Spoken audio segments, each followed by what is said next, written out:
আসসালামু আলাইকুম। MTV present safe প্লেতে সকলকে আমন্ত্রণ। আর্জেন্টিনা সেট পিসে যে দুইটা গোল দিয়েছে সেই দুইটা গোলে গোলকিপারের ভুল ছিল কিনা সেই ব্যাপারটা নিয়ে একটা আলোচনা হতেই পারে।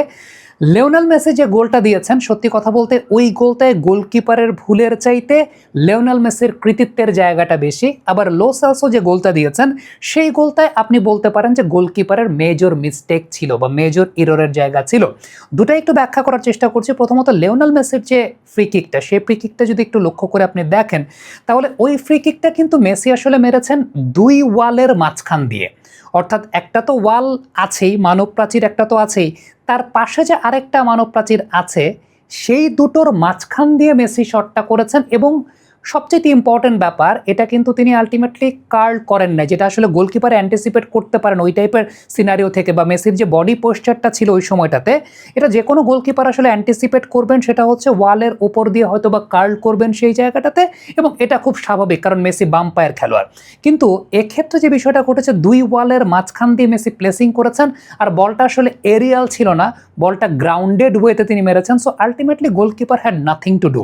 এটা আসলে পুরোপুরি একটা অপটিক্যাল ইলুশনও হতে পারে, কিংবা গোলকিপারের ওই জায়গাটা একটা দৃষ্টিভ্রমও হতে পারে। কারণটা হচ্ছে যে ওই জায়গাটাতেই আলটিমেটলি অ্যান্টিসিপেশনের কোনো চান্স ছিল না বা অ্যান্টিসিপেশনের কোনো জায়গা ছিল না।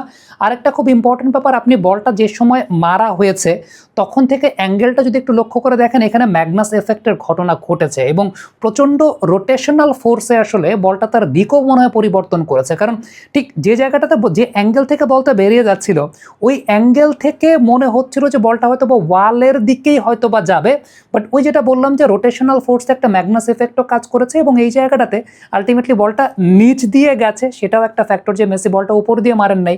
গোলকিপার অ্যান্টিসিপেট করতে পারতেন যে বলটা হয়তো বা ওয়ালের উপর দিয়ে যাবে, সেরকম একটা ব্যাপার। সো এই জায়গাটাতে আমি বলবো যে পুরোপুরি লিওনেল মেসির একটা ক্রেডিটের জায়গা তো অবশ্যই ছিল এবং তার স্কিলের জায়গাটা ছিল। মায়ের ওষুধের টাকাটা দিও। নিয়ে নিও। সে কখন থেকে বলছো নিও নিও, দিবাটা কখন? তুমি যখন বলো দিও, আমি তখন করি নিও। হাতে যখন নিও তখন বিল পে, ফান্ড ট্রান্সফার অথবা সেভিংস সবই হবে টেনশন ফ্রি। এই তোমার নিও। তাহলে আমার মোবাইল বিলটাও দিও। আপনি বলেন দিও, এমটিভি বলে নিও। সো মেসি যে সময়টায় আসলে শটটা নিয়েছেন ওই টাইমটায় গোলকিপার পুরোপুরি একটা ইলিউশনের মধ্যে পড়ে গেছেন। কিন্তু সেলসো যখন ফ্রি কিকটা নিয়েছেন ওইটা আমি বলবো, দেখেন তিনি যখন রান আপটা শুরু করেছেন ফ্রি কিকটা নেয়ার, গোলকিপার তখনই তো পজিশন চেঞ্জ করছেন, মানে তখনই তিনি ওয়ালের দিকে সরে যাচ্ছেন, মানে যেদিকে ওয়াল প্রোটেক্টেড জায়গা সেই ওয়ালের দিকেই তিনি সরে যাচ্ছেন। অ্যান্টিসিপেশন সেটা হতে পারে যে অ্যান্টিসিপেট তিনি করছেন যে ওয়ালের উপর দিয়ে মারবেন Celso, that is one thing. কিন্তু তিনি রান আপের সময়টায় সরে গিয়ে আলটিমেটলি আরেকটা সাইড পুরোপুরি এক্সপোজ করে দিয়েছেন। সো আরেকটা সাইড যখন পুরোপুরি এক্সপোজ করে দিয়েছেন, সো ওইটা সেলসোর জন্য একটা ইজি ইকুয়েশন ছিল যে ভাই ওই জায়গাটায় যদি আমি বলটা মারি ওটা তো পুরোপুরি ফাঁকা, ওইটা পুরোপুরি ফাঁকা, জাস্ট অ্যাকুরেসি অনুযায়ী যদি মারতে পারি তাইলেই গোল হয়ে যাবে। এবং এইটা পুরোপুরি গোলকিপারের এরর ছিল এবং গোলকিপার পুরোপুরি এখানে এরর করেছেন। কিন্তু মেসি যে ফ্রি কিকটা নিয়েছেন এই ফ্রি কিকটার মধ্যে এটা পুরোপুরি আসলে টপ ক্লাস একটা ফ্রি কিকে আমার কাছে মনে হয়েছে। এটা আমার ব্যক্তিগত মতামতের জায়গা যে এই জায়গাটা গোলকিপারের এররের চাইতে বা গোলকিপারের ভুলের চাইতে এটা মেসির ম্যাজিকটা অনেক বেশি মাত্রায় কাজ করেছে। কিন্তু সেলসোর ফ্রি কিকটা এটা আমি বলবো যে যখন রান আপটা নিয়েছেন তখনই সরে গেছেন, দ্যাট মিনস একটা পার পুরোপুরি এক্সপোজড হওয়া আছে। সো এইটা আসলে ইজি ইকুয়েশন ছিল ফর দ্য শুটার, যে আলটিমেটলি তিনি কোন ডিরেকশনে মারলে এটা একটা শিওর শট গোল হবে।